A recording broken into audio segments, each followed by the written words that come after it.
नमस्कार साथियों, आपका फिर से स्वागत है एक ऐसे टॉपिक को लेकर के जिसमें पढ़ेंगे हम प्राचीन भारत का इतिहास। काफ़ी समय बाद हम इतिहास के बारे में क्लास ले रहे हैं। आज का वीडियो बहुत इंटरेस्टिंग होने वाला है, तो आप धैर्यपूर्वक देखें, सभी कॉन्सेप्ट क्लियर हो जाएंगे। बहुत शानदार वीडियो होने वाला है, तो हम समय को ख़राब नहीं करेंगे और वीडियो को स्टार्ट करेंगे। प्राचीन भारत का इतिहास।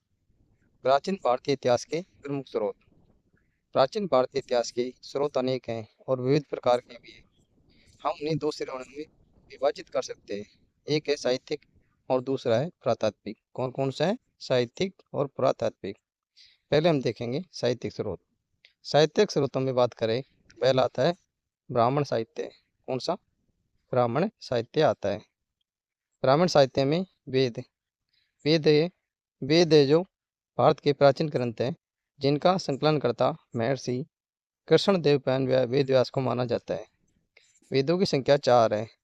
ऋग्वेद, यजुर्वेद, सामवेद, अथर्ववेद, ये 4 वेद माने गए हैं।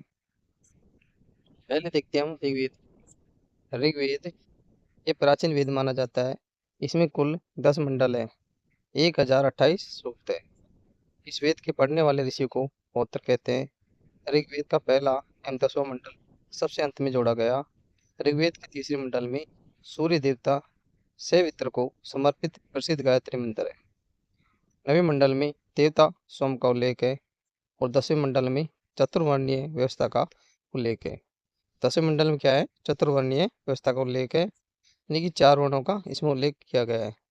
और 9वें मंडल में सोम देवता का उल्लेख किया गया है। यूनेस्को द्वारा ऋग्वेद की 30 पांडुलिपियों को यूनेस्को ऑफ वर्ल्ड रजिस्टर में शामिल किया गया है। उसके बाद है दूसरा वेद हमारा यजुर्वेद।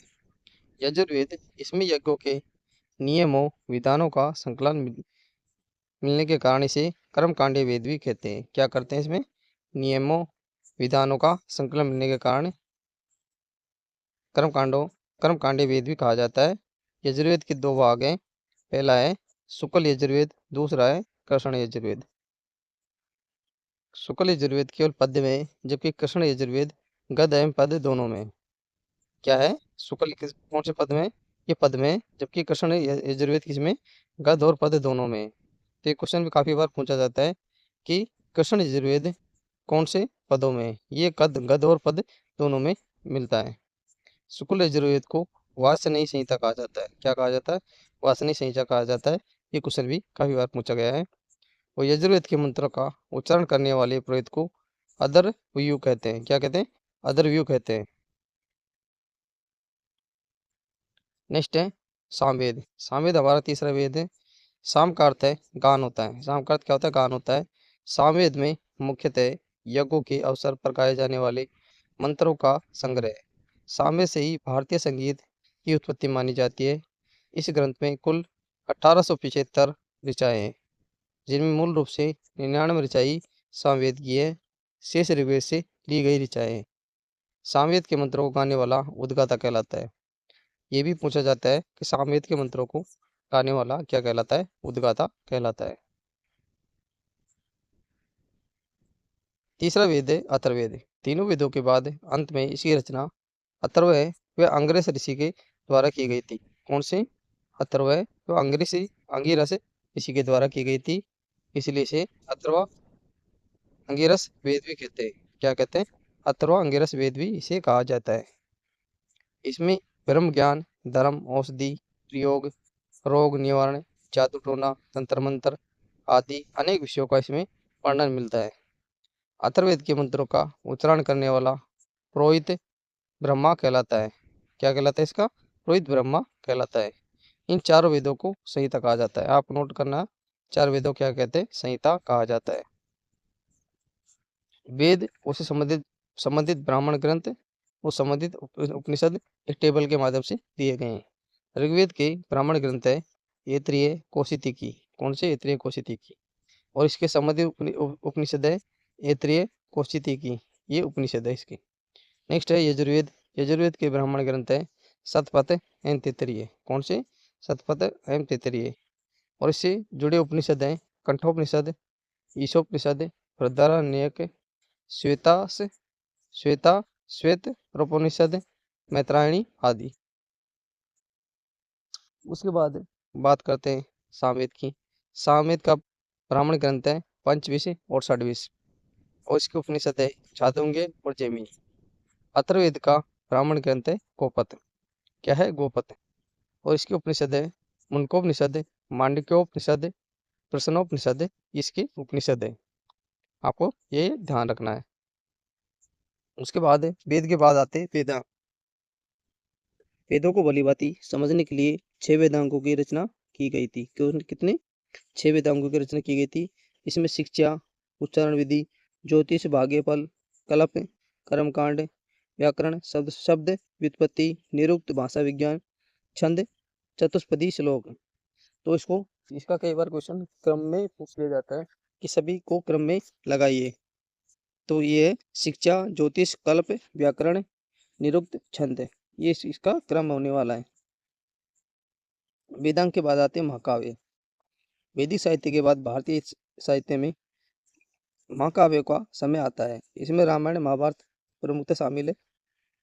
रामायण की रचना महर्षि वाल्मीकि तथा महाभारत की रचना महर्षि वेदव्यास ने की थी। उसके बाद है पुराण। पुराणों की संख्या 18 है। कितनी है? 18। पुराणों के आदि संकलनकर्ता लोमहर्ष अथवा उसके पुत्र उग्रश्रवा को माना जाता है। पुराणों में ही मत्स्य पुराण सबसे प्राचीन एवं प्रमाणिक है।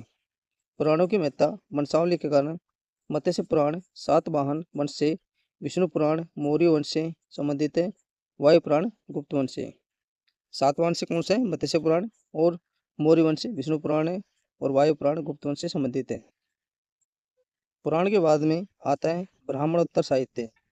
ब्राह्मणोत्तर साहित्य के में आता है बौद्ध साहित्य। बौद्ध साहित्य में त्रिपिटक बुद्ध की शिक्षाओं का संकलन है। इन तीनों भागों में विभाजित किया गया है: विनय पिटक, सुत्त पिटक, अभिधम पिटक। ये त्रिपिटक कहलाते हैं। विनय पिटक संघ संबंधी नियम, आचार संबंधी शिक्षाओं का संग्रह है। सुत्त पिटक धार्मिक सिद्धांतों का धर्म उपदेश संग्रह है। वहीं अभिधम पिटक दार्शनिक सिद्धांतों का संग्रह है। बौद्ध ग्रंथ पाली भाषा में लिखे गए हैं। जातकों में बुद्ध के पूर्व जन्म की घटनाओं का इसमें वर्णन है। दीपवंश, महावंश नामक 2 पाली ग्रंथों से मौर्यकालीन इतिहास के विषय में जानकारी मिलती है। बौद्ध धर्म के हीनयान संप्रदाय का प्रमुख ग्रंथ कथा वस्तु है, जिसमें महात्मा बुद्ध का जीवन चरित्र अनेक कथानकों के साथ वर्णित है। महायान संप्रदाय के ग्रंथ ललित विस्तार, दिव्यदान आदि है। बौद्ध ग्रंथों के बाद आते हैं जैन साहित्य। जैन साहित्य को आगम साहित्य भी कहा जाता है। जैन ग्रंथों में परिशिष्ट पर्वन, भद्रभाव चरित्र, अष्टांग सूत्र, भगवती सूत्र, कालिका पुराण आदि प्रमुख ग्रंथ हैं। जैन धर्म का प्रारंभिक इतिहास तथा तीर्थंकरों की जीवनी कल्प सूत्र में है, जिसकी रचना भद्रभाव के द्वारा की गई थी। उसके बाद है लौकिक साहित्य। प्रमुख साहित्यिक रचनाएं जिसमें अष्टदायी अष्टदायी के रचनाकार पाणिनि थे, जिसने व्याकरण ग्रंथ की रचना की थी। नेक्स्ट है उसके बाद मुद्रा राक्षस के रचनाकार विशाखादत्त है, जो मौर्य काल के बारे में प्राप्त जानकारी मिलती है। उसके बाद है महाभाष्य का अष्टदायी टीका। ये पतंजलि का है। इसमें विशेषकर पुष्यमित्र शुंग के विषय में जानकारी मिलती है। कौन से? पुष्यमित्र शुंग के बारे में जानकारी मिलती है। नेक्स्ट है कथासरित सागर। इसके रचनाकार सोमदेव है, जिसमें मौर्य काल के विषय में जानकारी मिलती है। नेक्स्ट है व्रत कथा मंजरी। इसके रचनाकार क्षेमेंद्र को माना जाता है। मौर्य काल के विषय में जानकारी इसमें मिलती है। उसके बाद है अर्थशास्त्र।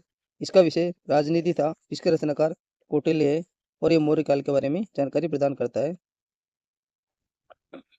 उसके बाद है नीतिसार के रचनाकार कामंदक है, जो गुप्तकालीन राजतंत्र पर केंद्रित है। नेक्स्ट है मालविकाग्निमित्र। इसके रचनाकार कालिदास है। शुंग वंश के बारे में ये जानकारी देता है।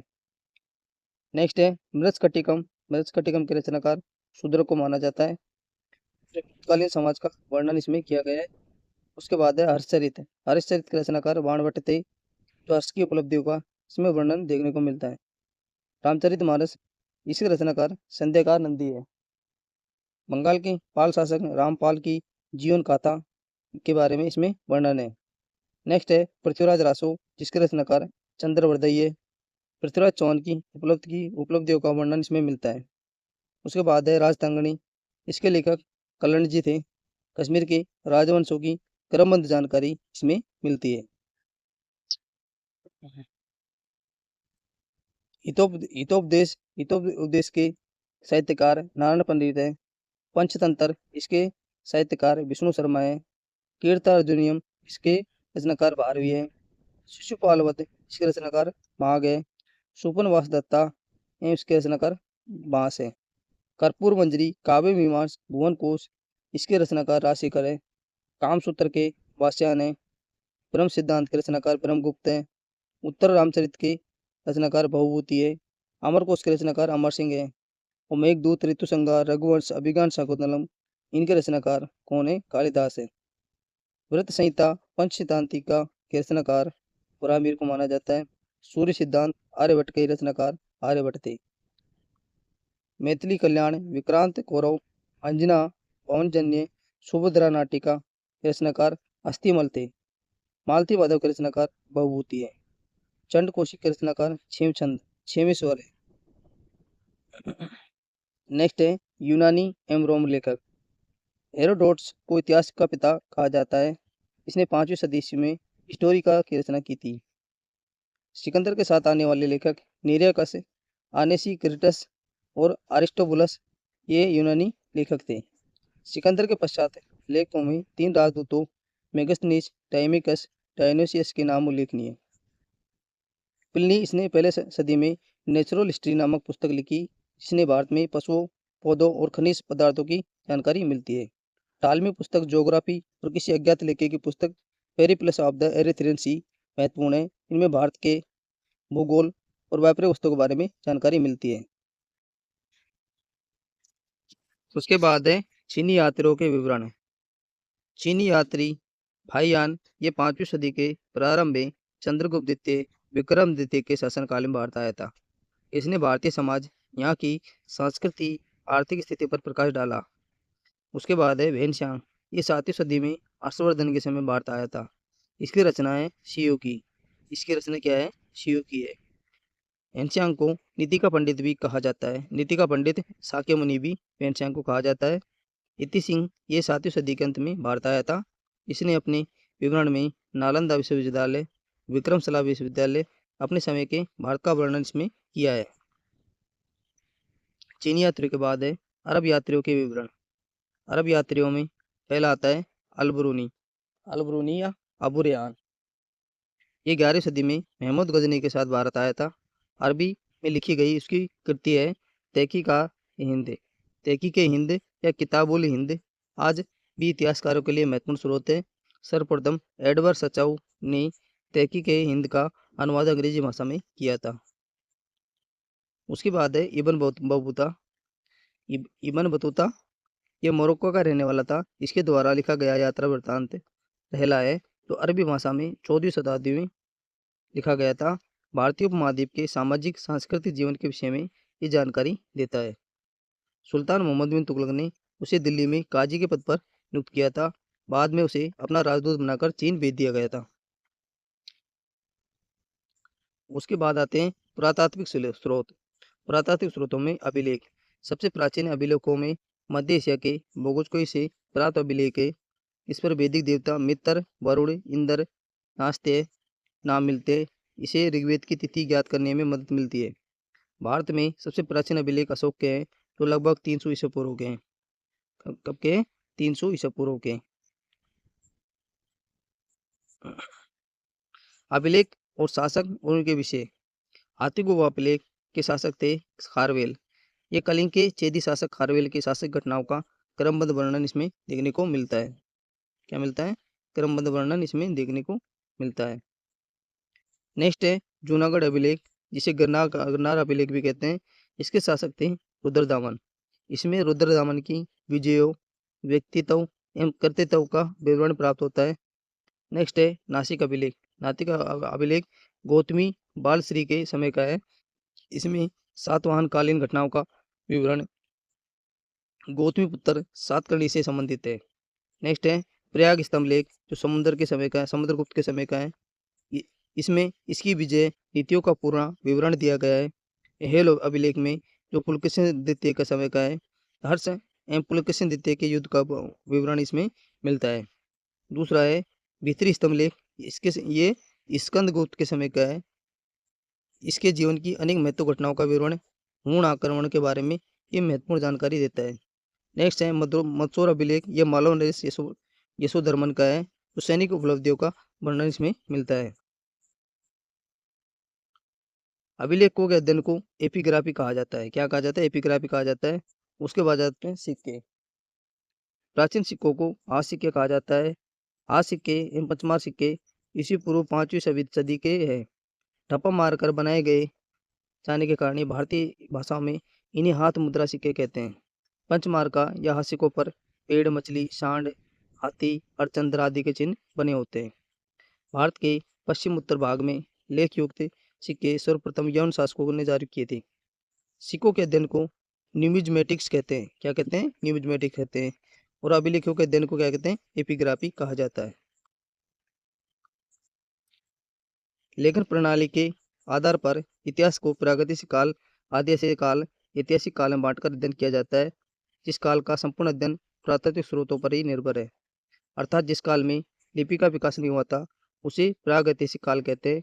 आदिऐतिहासिक काल से तात्पर्य उस कालखंड से जिसमें लिपि से तो थी किंतु अभी तक पढ़ी नहीं जा सकी, जैसे कि हड़प्पा काल। आदिऐतिहासिक तात्पर्य उस कालखंड से जिसमें लिपि तो थी किंतु अभी तक पढ़ी नहीं जा सकी, जैसे हड़प्पा काल। जिस काल में लिपि का विकास हो गया उसे लेखन प्रणाली प्रयोग हो चुकी थी, ऐसे ऐतिहासिक काल कहते हैं। ये था प्राचीन भारत के ऐतिहासिक स्रोतों के बारे में जिसमें हमने पढ़ा। आज का वीडियो आपको कैसा लगा? अगर अच्छा लगा हो तो हमें कमेंट करके जरूर बताना।